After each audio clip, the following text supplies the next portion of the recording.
సరిపోదా శనివారం. ప్రస్తుతం తెలుగు ఇండస్ట్రీలో natural star Nani career jet స్పీడ్లో దూసుకుపోతోంది.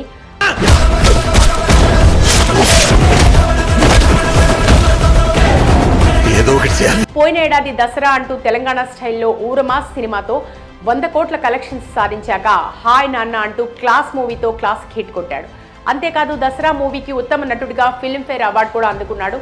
మళ్ళీ ఇప్పుడు వివేక్ ఆత్రేయ దర్శకత్వంలో మాస్ అండ్ యాక్షన్ ఎంటర్టైనర్ సరిపోదా శనివారం అంటూ ప్రేక్షకులను పలకరించడానికి వచ్చాడు.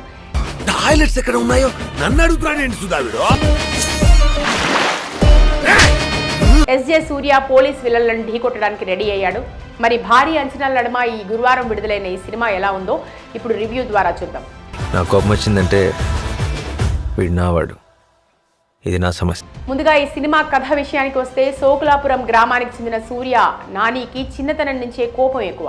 తన కొడుకులోని కోపాన్ని తగ్గించడానికి కొన్ని ఆంక్షలు విధిస్తుంది అతని తల్లి. తన కుమారుడికి ఏదో విషయం చెప్పాలనే ప్రయత్నం చేస్తుంది. కానీ ప్రాణాంతక వ్యాధితో బాధపడుతున్న ఆమె తాను చెప్పాలనుకున్న విషయం చెప్పలేకపోయి ప్రాణాలు కోల్పోతుంది. కొంతకాలం అయ్యాక సోకులాపురంలోనే దయానంద్ విల్లన్ ఎస్జే సూర్య, కూర్మానంద్ మురళీ శర్మ ఇద్దరు అన్నదమ్ములు తమ ఆస్తి కోసం ఒకరిపై ఒకరు కత్తులు దూసుకునే ప్రయత్నం చేస్తుంటారు. ఒకరినొకరు టార్గెట్ చేసుకుంటుంటారు. అయితే దయానంద్, కూర్మానంద్ మధ్య కొన్ని కారణాల మూలాన నాని తలదూర్చాల్సి వస్తుంది. మరి వీరిద్దరి మధ్య నాని ఎలాంటి సమస్యలు ఎదుర్కొన్నాడు? ఈ కారణంగా ఎస్జే సూర్య నానికి మధ్య ఎలాంటి వైరం ఏర్పడింది? శనివారం రోజునే తన కోపాన్ని ఎందుకు ప్రదర్శించాలని నాని అనుకున్నాడు? తన తల్లి నానికి చిన్నప్పుడు ఏం చెప్పింది? హీరోయిన్గా ప్రియాంక పాత్ర ఏంటి? హీరోతో ప్రేమకు బీజం ఎక్కడ ఎలా పడింది? అలాంటి అనేక ప్రశ్నలకు సమాధానం తెలియాలంటే సరిపోదా శనివారం సినిమా చూడాల్సిందే.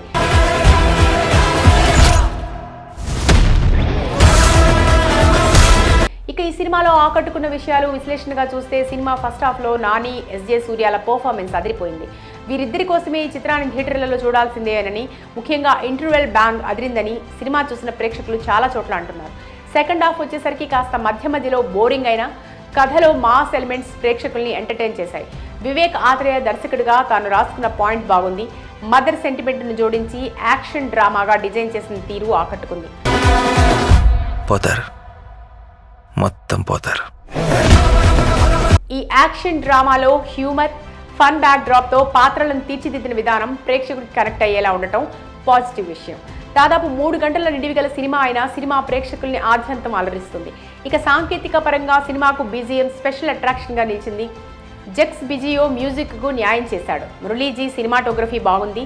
Producer DVV Danayya production values బాగున్నాయి. ఎక్కడా కాంప్రమైజ్ కాకుండా చిత్రాన్ని తెరకెక్కించాడు. సినిమాలో ఆ విషయం స్పష్టంగా కనిపిస్తుంది.